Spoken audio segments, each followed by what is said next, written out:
Now let me show you everything you can do with a 19 terabyte 360. It's actually a lot of fun. Now, first things first, you're going to be greeted with this main menu that has all your games, minus the indie. We'll get to that. With your left and right bumpers, you can actually change the category. Right here, I'm going to change to 360. Now with this, you get every single 360 game ever released, at least NTSC USA release, which is the main release. Every single game you could think of, especially some PAL exclusives here as well. There's a lot of content, a lot of variety. All the Halos, all the Guitar Heroes, Need for Speeds, literally anything you could think of released in NTSC USA is here. And here we have all Xbox Live Arcade games right here. Tons of variety, every single one you can think of. And again, switching categories here to the Kinect category. These are games that are specifically Kinect, like Kinect exclusive that require the Kinect device versus ones that are, quote, better with Kinect. Some games like, I guess, Dead Space 2, Mass Effect, and stuff like that are better with Kinect that have extra functionality where this actually requires it. Even with all that, you still have 6,800 gigabytes left, which that's nearly 7 terabytes. So thankfully here, you don't have to sacrifice content, which is great. The previous builds that I've done before, the 1s, the 5s, the 9 terabytes, the 11 terabytes, they all cap off at a certain amount, and there's a certain stuff that I would like to put on there that I can't. Here I can put literally everything, as well as all the videos and stuff I've been working on as well. Converting TV shows like Ed, Edd n Eddy, Grim Adventures, that stuff for the 360's format that you can play it straight from here. It's awesome. Now that is a beautiful screen if I've ever seen it myself. All these old Xbox Magazine Discs truly are a leap through time. Peter Moore, I love you so much. I miss you, dude. I'm just going to gush for a minute. These demo discs are some of the coolest things I've ever seen. Just being able to look through time and see what things were like, it's crazy. Interviews with Peter Moore, love that guy, as well as different themes you can download for your 360 that are exclusive to this. A lot of times it seems you can't get this theme anywhere else. You've seen it there. That's what it says. These always came with different themes, previews, profile pictures, all sorts of stuff, random different interviews, and exclusive content you couldn't find anywhere else, which is so cool. That's the freaking Xbox 360 car. That's the one in Burnout Revenge that you can get through DLC, or you can get it through here, which is awesome. It's the Xbox themed car in Burnout Revenge. This must have been in 2006 or something.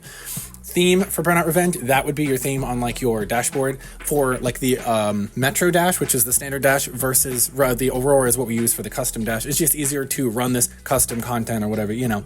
Now, if you are anywhere on the 360 and you want to go back to the main menu, you just hit the guide button here in the middle, and then you hit Y to return home, and then you hit yes. Not only that, but with these modded consoles and stuff, they are amazing. You can actually set shortcuts to different buttons like X and A and Y and all that sort of stuff. And so when you press yes, as you just did with the A button, you could hold whichever button that you have assigned to whatever shortcut. If you have Burnout Revenge set for the B button, immediately hold B and it'll immediately launch Burnout Revenge. It's amazing. If you ever want to like venture to the Metro Dash, the standard 360 dash, you hit the guide button as you do. You go right over to System Settings, hit A, and then hit yes. And that'll immediately launch you back to system settings where there's storage options and stuff like that, stuff that you can actually take a look at and edit. All right, cool. Now that that's loaded, we have the 1 terabyte RGH internal right here that has all DLC for every game that I could ever find, and that's 600 plus different titles. It's awesome. Different profiles, demos, and things like that. If there is a game that has DLC, it's already on there. All right, and the last thing I want to show you is the Indie Dash, which we have set up as a separate dashboard because there's a lot of good indie titles and there's a lot of bad indie titles, and you don't need to load them every single time you load or reload the dashboard, and that's a lot of loading to wait for. So it's totally optional for you if you like to set up a shortcut or just load it later as this. So just check it out. If you hit the back button here, File Manager, then we go to HD1 like this, and then we go down to Dashboards and then hit Indie.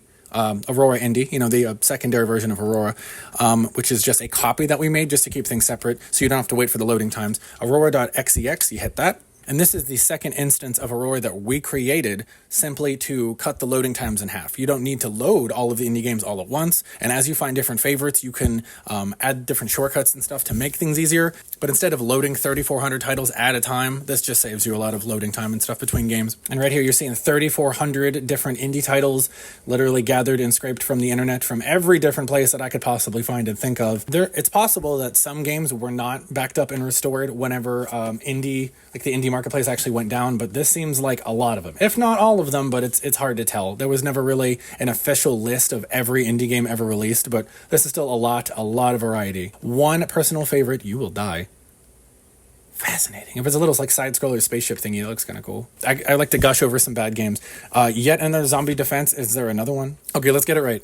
There's yet another zombie defense, and then yet another zombie defense 2. The reason why I like this one so much is because it reminds me of these old Flash games from the early to mid 2000s. There's not a lot of content to them, but there was enough to keep you enthralled, truly. Every single round you get money from killing zombies, and you can use that to fortify your position, get different guns, that sort of stuff. It's all about strategy and surviving. That part's really cool. I'm easily entertained, and if a game has good combat and good mechanics and gameplay, no, it doesn't matter if it's a dollar game, $5, $50 game. This was free. God bless whoever made this. I could play this all day. And one that my wife and I played recently, which was a lot of fun, is that's cool, 3336, is the ZDQ2 Ghost Dogs. I don't know what ZDQ even stands for, but it's basically Minecraft with guns, except there's no building. It looks like Minecraft. Just the guns part is the shooting stuff. It's a wave-based. It looks like Minecraft exploration-wise. You just don't build. You gather items and stuff, and it's like Rambo and Commando in Minecraft world. It's good and bad and fun and bad, and I don't care. I'm probably gonna do some like gameplay video long plays of just random different like favorites of mine and some little highlights. This is one of like it deserves a little bit of praise. It deserves some fun, and no one like goes back and plays these anymore. You got the normal ones that jump at you. You have the other ones that like double jump over your head. Then you have the zombie dogs. Where'd the zombie go? Where'd the zombie dog go? And through levels like this, you just walk around and you get these like biohazard containers. Oh crud. It says here you need 3 of those and 15 zombie kills, and that's just per round. And then there's extra rounds to go and stuff. I love bad games. I love bad, simple games. And I love the effort that people put into games like these. Back in the day, this must have been an absolute riot in like 2008 or something. All right, so we went over all 360, all Xbox. So we went over all 360, all Xbox Live Arcade games, Kinect games. There's some better with Kinect games, Aurora dashboard for your custom content, indie games, DLC, OG Xbox. We can go over that next time. I just want to show you a quick video of everything that this thing can do, but I'll keep you guys updated. Thanks for tuning in, guys. I'll see you soon.